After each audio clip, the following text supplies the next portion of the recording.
Hey, welcome back to another exciting episode of YOMO, A Year of Magical Learning. Today we're on book 105 and we want to talk a little bit about Bill Bryson. I think this is one of your favorite authors, so let's kick it off. Yeah, I think Bill Bryson is my favorite author. I think it's Nassim Taleb, Mm, Bill Bryson are like 1A and 1B. They're such different writers. One right. of them is more Bill Bryson. Have you ever read a Bill Bryson book? Yeah, of course. Yeah. Okay, Yeah. so it's I mean, I don't even know how would you describe Bill Bryson as a writer? I think Bill Bryson, it's one of those guys where he takes similar to me, he's like similar to Richie Feynman, right? He takes something complicated, he make and something boring and he make it interesting. Right. Okay. Yes. So like you say, hey, in the history of this and history of that, right? He has a way to tell a story that makes it really good. Right. On the other end, where you're talking about Nicholas Taleb, right? He has very eccentric ideas, which is and a lot of He's times provocative. Yeah. we're provocative and the anti of what you would see on the average people. They're two different kind of author, but they both are tremendously good. And Yeah. I like them too, because like I told you, I read all of Tim Nicholas Taleb's book, and Right. because he has this series that I really love. What he says, it's out of this world, but at the same time, it's true. If you really think about it and you kind of follow through, then it is true. I do It's like it. digestible. They're both digestible. Yeah. They both take, like you said, really complex topics and turn them into something that anybody can understand. Bill And Bryson's on the other end. He gets to your level, he your does it, yeah. level, and he able to bridge that gap with your knowledge. And the things a lot of times just boring, like textbooks that you learn in school that you just it's just not fun for you to. But he takes it and he spin it in a way, but at the same time, a very educational. So this guy has a talent for that. He has an incredible talent. And I wish I could give like an amazing analogy as to how I feel when I'm going through a Bill Bryson experience, but it just feels like the most calming person guiding you through this nice Mm. leisurely trip where you're just smooth sailing along like a river cruise. He's pointing out facts over there, and then he just makes it like this amazing, like, oh, I didn't know that about that kind of a tree. I don't know what it is. It's just something about the way that he weaves all this stuff in of just complete mundane, boring information into this amazing journey that you're kind of on with him. And you just feel like, it's like this person just sitting by a fireside or something like that, just Right. talking about like, He's a yeah, storyteller. yeah, Yeah. Taleb is a storyteller as well. It's Yeah. just his Yeah. stories are fiery and like passionate and like Yes. I Yes. Either you love him or you hate him. right. I don't know how Right. anybody could ever hate Bill Bryson, to be honest with you. Like I mean that's hating your grandpa. People will love Bill Bryson. Right. On the left side, somebody's gonna really, really love him, and somebody's gonna really, really hate him just because of the way they speaks, right? Right. And if you can relate to him, you're gonna say, hey, this guy's what I really want to be. I want to understand the knowledge and information he has, right? And so Taleb has that personality in him that he's very, very direct and he speaks his mind. Yeah. Throws it in your face for sure. Yep. Which I like it because he's really smart too. So anyway, Yeah. on with the reflection. So this is a Bill Bryson book, one of my favorite authors for sure. Mhm. And the reflection title for this one is You Were Born to Question This World. This book is called At Home. It's a short history of private life by Bill Bryson. I don't know. Have you read this particular Bill Bryson Not this book? one, not this particular one. So this was like a really interesting off the wall. I didn't even know how, like, I don't know where he comes up with this stuff, but I actually, that's kind of what the reflection's about. So this particular book's about Bill has a home in England and he just was looking around one day and was like, why is this room where this room is? Why is the fireplace where the fireplace is? The typical Bill Bryson fashion basically takes you through each room in his house and goes through the history of like where the dining room came from and why did we call the boardroom, right? Like it's above board because there used to be a table. The big table that was in the big dining hall was called a board. Like it'd be what's going on above board, i.e. the table, and then it's a boardroom. And like anyway, it's fun stuff like that where you're like, I had no idea. Like, why is the fireplace where it is, in a house? Why is the kitchen where it is? Why, anyway, it was a really interesting journey. And the thing with any Bill Bryson book that I've always, what I love and what I hate about it is he goes through so much stuff that I almost don't really retain any of it because it's just a fun journey. But at the same time, I learn a ton, but it's just so much information that he's going through that it's hard to it's hard to almost like grasp onto something that you're just like, oh yeah, like this is the central thesis of this. No, it's a meandering journey of all kinds of knowledge, and it's just fun. It's a good book. I recommend it if you want to check it out. this particular reflection title was about you were born to question this world. And to go along with our love of Bill Bryson fest going on here, after I finished this book, I was like, man, this guy is just somebody that I aspire to be one day. He just I want to consume everything that he's written and anything that he's ever produced. It was just such fun journeys, and you can just tell this guy is inquisitive. He's just so inquisitive, and he's so open to the world around him and looking at things, open to seeing things from a different paradigm and exploring and questioning and using his imagination. And that's what this journey is all about, right? Like that is what the Year of Magical Learning. Bill Bryson is and Naim Taleb are both Clubany members at heart, for sure. You know, I mean, like that is absolutely, you know, if someday we have like a graduation, you know, where like we're like Harvard or whatever, and we have like scholarships are given out, and we have like honorary doctorates, so we can of Clubany world. Like, I mean, for sure, Bill Bryson and Naim Taleb would be honored as honorary, you know, doctorates of Clubany. Yes, pretty much embrace the Clubany doctrine. They live it. I mean, they're doing the same thing that we're doing. They both just live it, right? And you know, we talked about, you know, like for this journey, you know, that's what this is all about. And I talked about in this reflection, you know, we talked about the idea of living with less certainty and more inquiry, if you remember back from the book The Biggest Bluff. And we talked about the idea of we were born to question, and children ask 200 to 300 questions each day from a more beautiful question. We learned about our superpowers are our imaginations that we learned in Sapiens, right? We talked about how humans are the composers of the world and things that we learned in the Entangled Life. These are all the things that personify the Clubany ideal and what we're trying to do here, you know, going forward. And all I could think after I read this book was like, just don't be afraid to live like Bill Bryson and embrace your humanity. And like, this is who we are. This is what we were born to do. You know, you are born to do what Bill Bryson did and just be sitting in a room and go, man, I'm just looking at the corner of my room right now and be like, you know, how do they, like, why do we have leather chairs? You know, like what's the reason behind the leather chairs, and why do they, you know, look the way that they do? And, you know, what's up with whatever, you know, the way that the roofs of our house are tilted, like why does our windows look like this? What's the architecture behind it? What's the science and math? You know, whatever, it doesn't matter. You can just look around, like that is what we are born to do. It's just question the world around you and use your imagination and create and then share, right? So, you know, I finished this one off with you were born to find your own beautiful question and to never stop searching for those answers. And I feel like Bill Bryson just personifies that. So the question that we can leave for everybody at the end of this conversation, that what you and I can kind of unpack here, is what's something that you can see right now that you don't understand, that you want to learn more about? Love to pause there, get your thoughts, and go from there. Yeah. So, you know, the reflection reminds me of that story I told you before. It's about the 4 monkeys in a cage with a ladder and a bunch of bananas dangling on top. Right. And so the scientists put in 4 monkeys in the cage with a ladder and a banana on top. And as a monkey climbed the ladder, the scientists would throw cold water at it, so that to prevent the monkey from going to get the banana, climbing the ladder to get the banana. And then slowly but certainly, the scientists took out one of the monkey, put in a new monkey, and the new monkey goes start climbing the ladder, and the other monkey, the other 3 original monkey, start beating up the new monkey because scientists stopped throwing cold water after the first initial monkeys. So the new monkey, when it climbs the ladder, he didn't get in a cold shower, but he got beat up and was chastised by the other 3 monkeys. Interesting. Right? Yeah. Eventually, the scientists replaced all the original monkeys. Like no more monkeys that ever got experience a cold shower. Put all new monkeys in. But every single time a monkey would climb a ladder, the other one would say, no, you can't do that. Beat them up. The new monkeys did it again? No. So every time you put a new monkey in, right? Oh, I thought you said they replaced all 4 of the monkeys with 4 new monkeys, and like they had never seen that before. Oh, so they replaced him. Oh, I got you. That makes sense. So let's say the 4 monkey that would get a cold shower. Oh, I see. They slowly replaced them. And you take out one, you put out a new one in. That new one in wants to climb the ladder. Like, hey, there's bananas up top. The other 3 monkey would beat him up.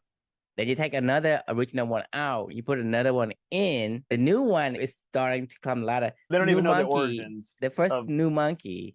He also beats up gang up on the newest monkey because he got beat up by the other 3 guys. Now he's that's beat crazy. Up. So eventually, they replace all the monkeys one by one, and all the new monkeys has never been given a cold shower, but they took on that premise of never climb the ladder Right. to get bananas. Yeah. Right. And to me, it reminds me of the stories, because if you're not inquisitive, you're going to fall into the trap of you being contained in a box and you don't know why. Yeah.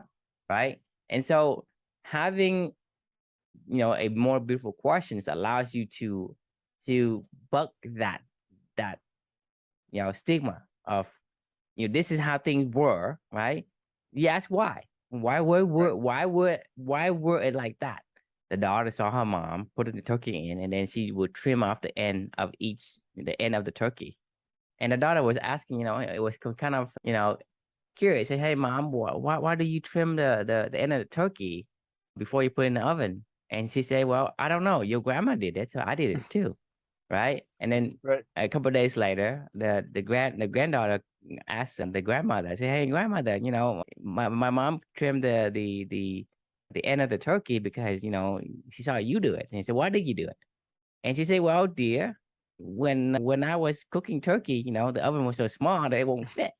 So I had to chop it off. Right. So the thing is, these things, you just don't even know where shit comes from. You continue to do the same thing, but the reason for that, it wasn't applicable anymore. So to me, like, having an inquisitive mind, ask questions, right? I think this is the essence of, be able to not fall into that trap of inheriting things that it no longer applies to you. Right. You think about it. If you keep doing that, you're gonna be really, really stuck in some kind of containment. Hang on one quick second. Sorry. Okay.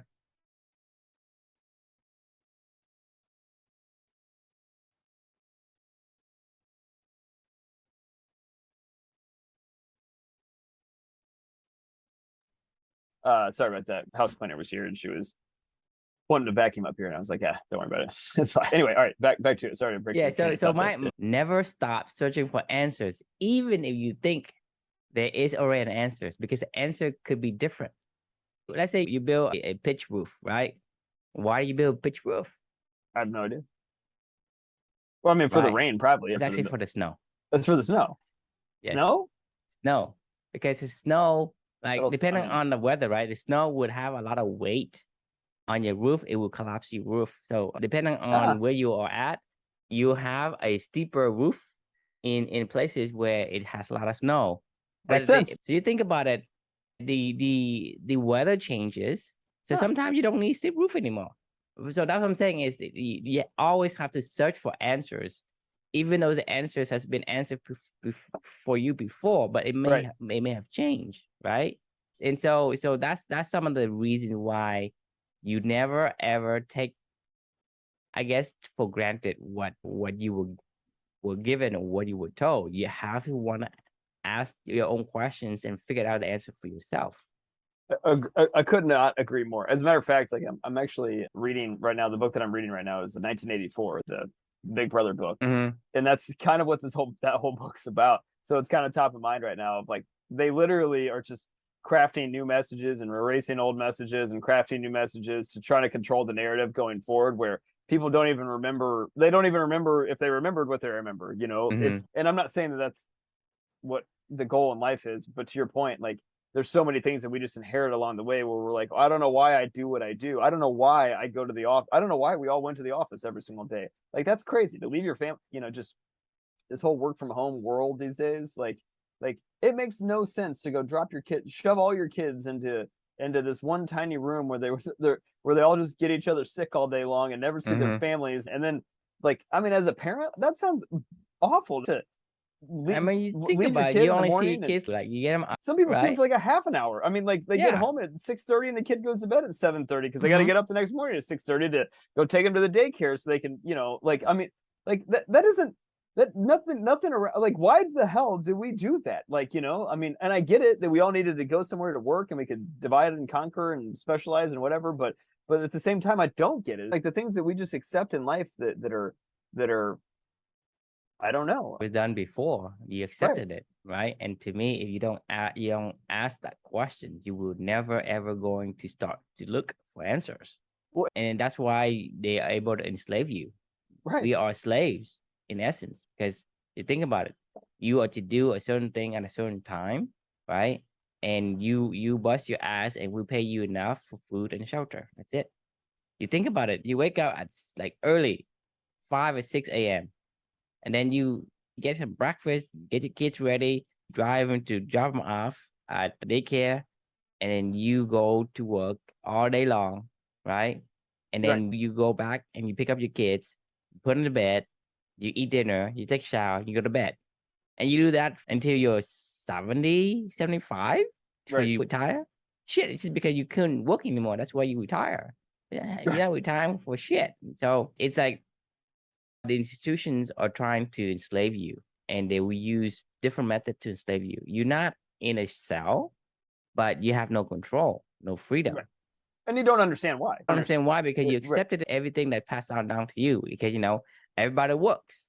And then if you start to Everybody buck the goes to school. trend, Everybody goes to some formal education. Everybody goes to, like, I mean, look, I get it. you have to go to school. Everybody That's said you how have to you go, learn. you have to go get a college education to Right. get a good job. Everybody said you have to buy a house. Everybody said you have to do this, have to do that. Everybody have to, you have to get married. Everybody says this and that. Well, they say, hey, it's not like they ask you, hey, do you want to work? Do you want to buy a house? Do you Yeah, what want do to you get want to married? do? Yeah, I right. mean, no one Right. asked you, do you want to? So everybody had to. You must. And then especially for the men, they say, you gotta man up and take the shit. Right? Embrace the suck as well. Embrace the suck and eat the Yeah. frog. Right. And Eat to the frog. me, that's just easily how people can manipulate you if you don't ask questions. You Right. gotta ask questions.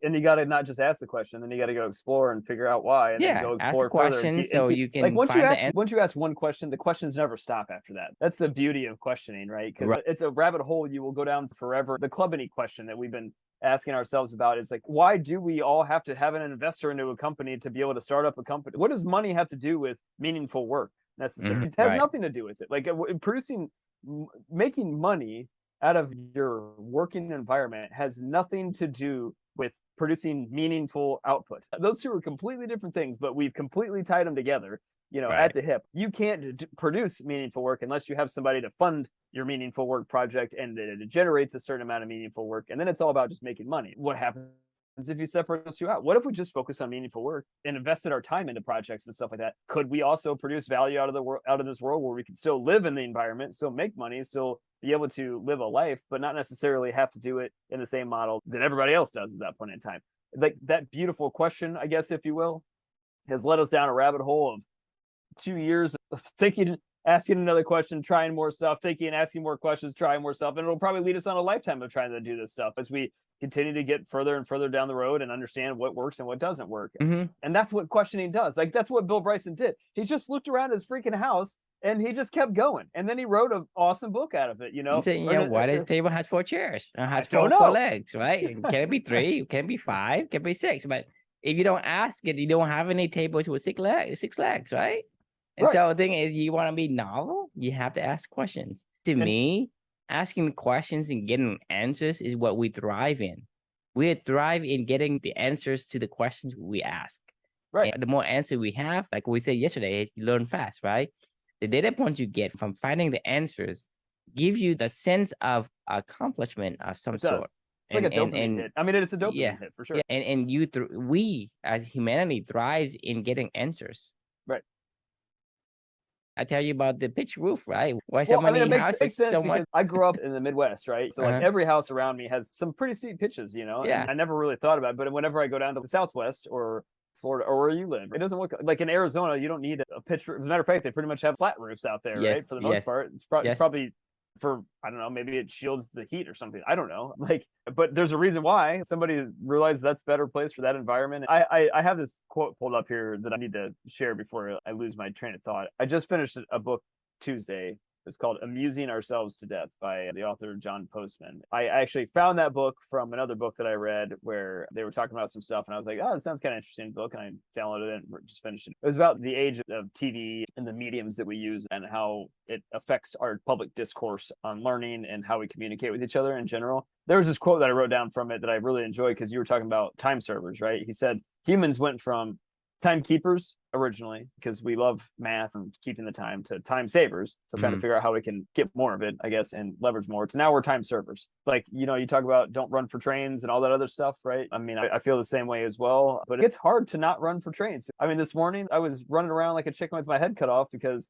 I was at my parents' house still because our AC didn't fix, but I needed to get all my meaningful work done in the morning before I jetted off to work because I had a meeting at a certain time. Then I had to drive over here and coordinate this guy while I had like 4 other appointments throughout the course of the day. And then we have this, and it's like, I'm just literally serving time. None of these things, the only things that are important for me are this and the stuff that I did in the morning and making sure that my family's okay and taken care of. Beyond that, like every other thing else that's been on my docket for the day, I'm just literally serving time, I guess. I don't even know. It blows my mind to think sometimes, the reflection I was writing about this morning was from that book.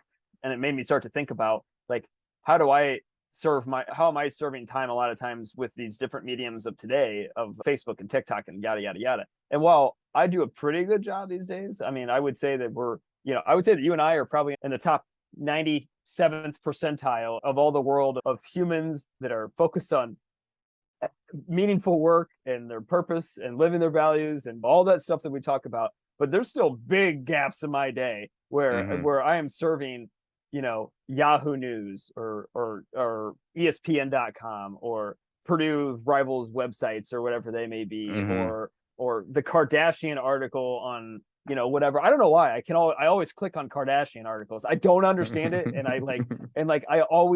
they get to me every time. I don't give a shit about. I haven't watched that show in 10 years. I can't remember the last time I actually watched the Keeping Up with the Kardashians, and I still click on the damn Kim's doing this, and I'm like, oh, what's Kim doing? And I don't even know why. Like I'm thinking about all that time that I'm wasting on this stuff, like not asking those questions that Bill is asking around his house, or not writing, or I mean, it pains me because I've made a promise to my daughter to be, to live for tune as much as I could possibly do. And don't get me wrong, I do. I try. But I also know that I can get way better at this stuff. And Bill Bryson is the kind of guy that I want to be someday, where I know,